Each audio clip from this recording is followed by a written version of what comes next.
Luzon, Visayas at Mindanao, magandang araw po sa inyo ka-coffee. Nasaan man po kayong panig ng daigdig. Ayan, kumusta kayo? Si Sara Duterte hindi sumipot sa subpina ng National Bureau of Investigation at, binabastos talaga ni Sara ha. Hinahamon niya itong mga opisyal ng National Bureau of Investigation.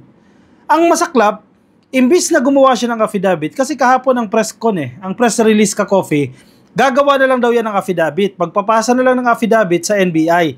Ang problema, hindi affidavit ang pinasa. Saan ka nakakita ng ganyang abogado? Oo. Diba? Dapat affidavit yan. Kasi kapag sinabi mong affidavit, sworn statement yan. Ito yung mga sinasabi mo, ito yung mga arguments mo, at ito yung mga alibay mo. And pipirmahan mo yan. Affidavit nga at ipapanotaryo. Ang masaklap, hindi siya nagpasa ng kanyang affidavit. Alam mo kung ano yung pinasa niya? Sulat ng kanyang abogado na may conformity lang. Magkaiba yun. Sumulat ang kanyang abogado. Ang nagsasalita yung abogado niya. Kung sa affidavit, dapat si Sara ang nagsasalita. Pero yung pinasa niya sa NBI, yung abogado niya, yung nagsasalita. Yung abogado niya, yung nagnanarrate. At kinikwento niya according doon sa mga sinabi ni Sara. Hindi affidavit yan. Ang kaibahan lang, may conformity, pinirmahan niya. At ang ibig sabihin, sabi ng NBI, ang interpretasyon nila dyan, nagko-conform o nag-a-agree si Sara Duterte. Pero hindi yan affidavit. Kasi ang affidavit, ikaw mismo. O ano mangyayari ngayon? Matapos directly insultuhin ni Sara Duterte itong NBI. Kasi ang NBI, under yan ng Department of Justice. No? Hindi naman ginagalang ni Sara ang executive Ang DOJ, di niya naman ginagalang yan Si Presidente nga, hindi niya ginagalang Wala na siyang ginagalang. HOR, di niya ginagalang. Senado, di niya ginagalang. Wala na siyang ginagalang dyan. So, anong mangyayari ngayon? Kasi pwedeng pamarisan si Sara Duterte na mga ordinaryong individual. Ang sabi ng NBI, kasi yung mga vloggers din, yung mga media, parte ng media, na dumalo doon sa press conference na yan, sa controversial na press conference na yan, noong nasa loob ng HOR, yung sila Sara Duterte, sinumpi na rin lahat ng NBI yan. Isa-isa ka-coffee, pinagtatawag yan sa NBI. And then, iniipon yan para mag-come up sila with a report. Kasi anong hinihintay natin dyan sa NBI?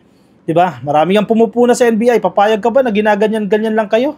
Binabastos lang kayo ng Vice Presidente? Sabi ng NBI, hindi, wala kaming kikilingan dyan. Nagtawanan pa nga sila dyan Dahil sinabi ng NBI yung tagline ng GMA Ang hinihintay natin dyan yung report, yung recommendation ng NBI na ipapasa yan sa Department of Justice na siyang pagmumula ng mga reklamo. Kasi ginigate ni Sara, wala siyang threat na ibinigay. Hindi niya pinagbantaan ang buhay ng Presidente, ang buhay ng House Speaker, at ang buhay ng First Lady. Sabi niya, walang ganyan.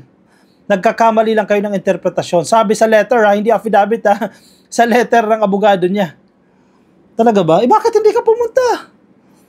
Ipinagpalit mo yung importanteng event sa isang Thanksgiving party, sa isang party.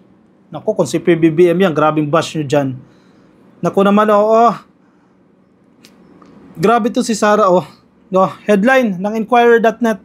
Lahat ng mga pahayagan, actually, pinanood natin yung press conference ni NBI Director Santiago, dating judge ito ka-coffee. 5 yan sila na uupo Base sa pahayag ni Judge Jaime Santiago, ang director po ng NBI, 5 silang mga abogado na uupo doon at sisilip at titingin doon sa mga dokumento na kanilang nakalap at sa mga testimonya na ibinigay ng mga pinatawag, mga sinubpina, yung mga present doon sa press conference na yan. Yun nga lang, si Sara Duterte hindi present. Alam mo kung anong inaasahan ko dyan? Sa oras na meron ng resulta yan, sa oras na meron ng report itong NBI at ipinasa na sa DOJ, ang narrative ng mga DDS dyan, walang due process. Sabihin nila yan, hindi binigyan ng pagkakataon si Sara Duterte na ipagtanggol ang sarili niya. Yan ang nakikinita ko dyan Yan ang magiging sagot dyan. Pag yan ang idinahilan nyo, o ano yung opportunity na yan, 29 November, yan sana yung hearing na yan. Nakiusap kayo na i-reschedule yan ng December 11, pero hindi pa rin kayo pumunta. Tapos idadahilan nyo pa na walang due process. Tingnan lang natin kapag idahilan yung walang due process yan. Binigyan na kayo lahat ng pagkakataon, pero hindi pa rin kayo pumunta dyan. Sabi ng NBI, marami kaming itatanong sa kanya Hindi naman siya pumunta. O paano pag yung report hindi naging favorable sa kanya? Anong na naman sasabihin nila? Politicking na naman. Pinag-iinitan na naman sila. Diba? Vice President Sara Duterte was again a no-show at the National Bureau of Investigation, which is investigating her threat to have President Marcos, FL Lisa Marcos, and Speaker Martin Romualdez assassinated if she too gets killed. Instead, her lawyer submitted a letter stating that she is denying threatening the President, the First Lady, and the House Speaker. O bakit nagdi-deny? Bakit hindi ka pumunta dun? Sinugbi na ka eh. Diba? Magpakita ka, yun eh. Irespeto mo yung rule of law. Irespeto mo yung mandato ng NBI dahil pwede kang pamarisan, pwede kang gayahin. Kaya ang NBI dapat aksyonan agad nila ito ng mabilis. Pero dahil sa holiday, na-mention din ni Director Santiago, dahil sa mga holiday, posible na twice a week lang sila mag-meet. Ako, medyo matagal-tagal yan. Iniisip na nga natin yan eh. Kung twice a week lang sila mag-meet at ang sabi nila, baka by December, baka by January na, lumabas yung kanilang recommendation, lumabas yung kanilang report. Nako, medyo matagal-tagal pa yan. Kung pwede nga lang, i-prioritize ito, di ba? Expedite yan para magkaroon na ng recommendation by end of this month or end of this year. And then January, yan, magsampa na ng kaso. Di ba? Para mapabilis yan. Kasi ba't hindi nakakasuhan yan eh? Confident pa rin sila eh. Alam mo yun, ginagamit nila ang kanilang talino at ang kanilang resources. Ito yung batas para lilihisan nila yung batas para pagtawanan lang nila. Mala Harry Roque style. Ganyan yung style nila eh. Inaabuso yung loophole, yung kahinaan ng batas. Wais ba? Sigurista pala, yan ang term dyan. Sigurista. She vehemently denied threatening the President, the First Lady, and the Speaker of the House. Sabi ni NBI Director Jaime Santiago sa pagbabasa niya po sa isang liham. Santiago said there was no counter affidavit and the letter was not under oath. O, biruin mo? Not under oath? O, baka i-deny nila yan. Baka sabihin nila, joke lang yung sagot nila dyan. Kasi, hindi sinumpaan eh. Diba? Hindi sinumpaan yung statement eh. O, wala tayong mapapapala dyan. Sabi ni Sara, okay lang, sige, impeach nyo ako. Confident pa eh, no? Impeach na lang daw siya. Grabe ha? Grabe ito ka-coffee. Kapag ito pananalo sa pagka-presidente sa 2028, yari na. At may chance pang manalo ata ito. Kaya dapat ma-impeach ito eh. Kasi pag na-impeach, bawal na siyang tumakbo. Tingin pa tayo na ibang update dyan.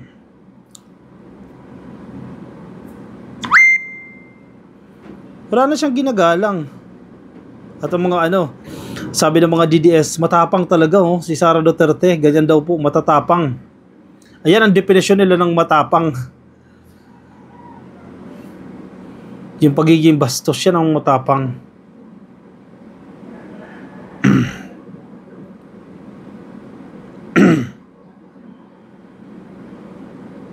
Ito, tama ba to? Updated ba to? Ito, may liham na. Ayun, December 11. Ayun, ito, nakakuha na tayo ka-coffee ng kanyang letter. Letter ng abogado niya na may conformity niya. Sige, basahin ko sa inyo dahil medyo maliit po itong liham na to. Dated December 10, 2024. Kahapon po yan. Naka-address po ito sa National Bureau of Investigation dyan po sa Pasay City. Attention, Honorable Judge Jaime Santiago. And naka-CC kay and also to Mr. Glenn Ricarte, Assistant Director ng Investigation Service. A topic, subpoena ad testificandum dated 2 December 2024 and letter of even date. Sige, basahin natin ka-coffee yung nilalaman nitong liham ng kanyang abogado. Signed by Chua, abogado niya, Chua Lim and Associates. Yan po yung law office, yung law firm na gumawa niyan with my conformity. Pinirmahan po ni Sara Duterte. Walang oath ha, walang nanunumpa dito. Hindi talaga ito affidavit, wala itong notaryo o kung ano man. As in, simpleng liham. Letter lang talaga. Dear Honorable Santiago and Mr. Ricarte, again, without prejudice to issues on jurisdiction, we write for our client, the Vice President Sara Zimmerman Duterte, on the above matter. Third person ha, ang nagsasalita ang abogado niya, hindi si Sara. We thank you for your letter dated 2 December 2024 in which you summarized the factual antecedents and expounded on the subject matter of your investigation. In your letter, you confirmed, among others, that your investigation involves our client's press conferences on November 23, 2024. Ito yung controversial ka-coffee na pinagbumura niya si PBBM. And in October 2024 and was initiated, number 1, motu proprio after the Executive Secretary issued a statement referring to the Presidential Security Command on alleged active threat to the President for immediate and appropriate action, and number 2, by the directive of the Secretary of Justice. Sige, basic ko lang ka-coffee, mga facts of the matter pa lang to. With respect, ito na, sagot na nila to. Ito na. With respect, we must state the obvious that the Honorable Secretary of Justice is this office's administrative superior. Tama. Kasi under the direct supervision ng Department of Justice itong NBI, head of agency and the President's alter ego, while the Honorable Executive Secretary is the President's chief alter ego. Given these facts, you will kindly understand our client's prudence in her cooperation with your office and her desistance from appearing at any and giving any statement on December 11, 2024. So sinadya talaga, intentional. Wag na kayong magdahilan na meron kayong event at busy kayo that time. Dinahilan nyo lang yan eh, umaamin na kayo dyan eh. Na ayaw nyong pumunta at ayaw nyo magbigay ng statement dyan dahil kine-question ninyo yung pagiging patas, yung fairness ng NBI. Kesyo ito ay under ng DOJ. Eh sino mag-iimbestiga sa inyo dyan? Si Bato de la Rosa. Si Robin Padilla ang gusto nyo mag-imbestiga dahil kaalyado nyo. Eh sila ba ang nasa mandato? Sila ba ang inuutusan ng batas? Sila ba ang DOJ? Sila ba ang NBI? Malamang sa malamang, NBI ang mag-iimbestiga at DOJ ang mag-iimbestiga. Dahil mandato nila yan, hindi si Bong Revilla, hindi si Robin Padilla, o kung sino man. Ka-coffee. Hindi raw pula pupunta, nagdahilan pa. Di ba?